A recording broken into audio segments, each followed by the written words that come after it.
माया की बात आती है तो इसमें माँ कैसे नहीं रह सकती है।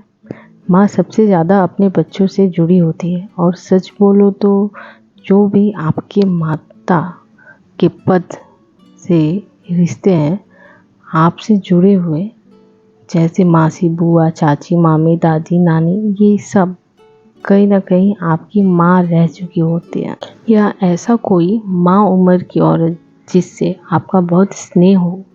वो सब सोचिए, वो अपने बच्चे से कितना प्यार करती है कि फिर चाह रही थी कि एक बार और मिले, उसके साथ जीना। फिर जब संयोग वैसा बन पाए कि दोनों का कार्मिक जुड़ाव आए तो उस पल के लिए उसी का हो जाता है। मुझे ऐसी माँ बहुत मिली है और मैं सबसे दूर रहती हूँ। आप कोई और प्यार को संभाल सकते हो, पर माँ के प्यार को शांत रखने में ही भलाई। बस इतना है, जितने समय तक रहो बहुत प्यार से रहो।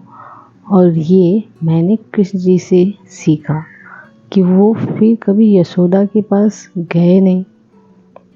ये बहुत मुश्किल है और अच्छा है वो अभी जिस परिस्थिति में है उनको वैसे रहने दिया जाए, ना कि खुद से जुड़ाव बढ़ाया जाए, ताकि कार्मिक जुड़ाव ख़त्म हो और बस वो भी अपने इस जीवन में अच्छे से जी पाए।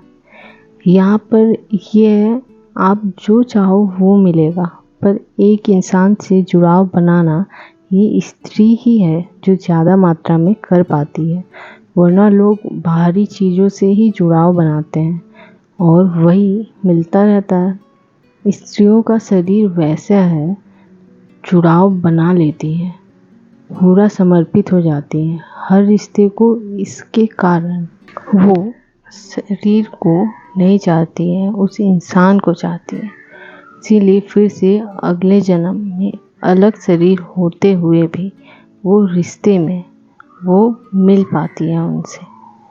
इसी जुड़ाव से वो संसार को अच्छे से समझ पाती है। मैंने अपने बुक में लेडी लाइफ गिफ्टेड विथ लॉवेबल वे में स्त्री के हर पहलू को बताया है। आप लोग उसको पढ़िए और खुद को सही दिशा में रखिए। आखिर आपके पास जब वो शरीर है फिर दुखी क्यों होना। मैं ज़्यादा स्त्रियों के बारे में बता रही हूँ क्योंकि स्त्री अपने रूप में आएगी तो पुरुष भी अपने रूप में आना चाहेंगे, और उनके लिए तो कितना सारा रास्ता बताया ही गया है। आप वो सब फॉलो करिए और खुद को पूर्ण पुरुष में रखिए। और स्त्रियों की बात इसलिए करना होगा क्योंकि वो बहुत ज़्यादा भटक गई हैं।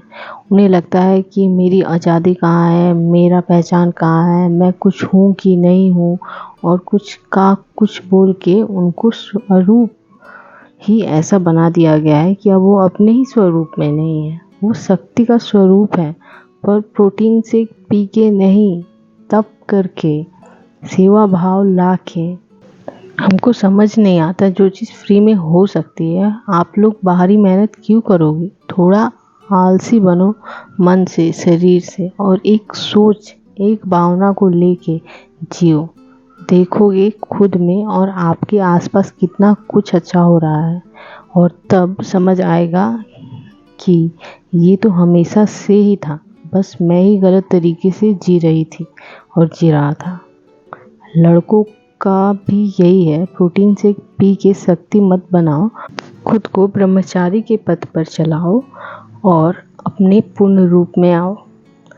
मैं लड़कियों को बोल रही हूँ क्योंकि लड़कियाँ जो हैं वो अपने ब्रह्मचारी की ताकत को भूल गई है, उसके पद को भूल गई है कि उनका ब्रह्मचर्य तभी पालन हो सकता है जब वो अपने स्वामी के लिए तप करती हैं, माया से परे। बस उनको यही फोकस करना है। स्त्रियां अपने रूप में तो तभी आएंगी जब आप लोग सही होगे लड़कों, वरना सही लड़के ही नहीं मिलेंगे तो कहाँ से कोई अपनी बेटी तुम्हारे नाम कर देगा। इसीलिए बेटो, आप खुद को सही मार्ग पर चलाओ। हर चीज़ जो मान सम्मान है वो सब ब्रह्मचर्य के पालन से ही मिल सकता है। तो कोई झूठ बोलना नहीं पड़ेगा कि मैं ज़्यादा शक्तिशाली हूँ, मैं ज़्यादा अच्छा लड़का हूँ। नहीं, तुम जैसे हो दिख पाओगे और लोग अपनी बेटियों को तुम्हारे लिए देना चाहेंगे, ठीक है। और खुद पर ध्यान दो। अबाउट योगी प्लेलिस्ट फॉलो करो और छोटे छोटे ट्रिक्स हैं अपनाओ। देखो कितना जल्दी तुम सबका कायाकल्प बदल जाता है। बस 5 साल में समाज कितना बदल जाएगा वही देखना है मुझे। स्त्रियां अपने रूप में आती है कि नहीं, पुरुष अपने रूप में आते हैं कि नहीं, ठीक है।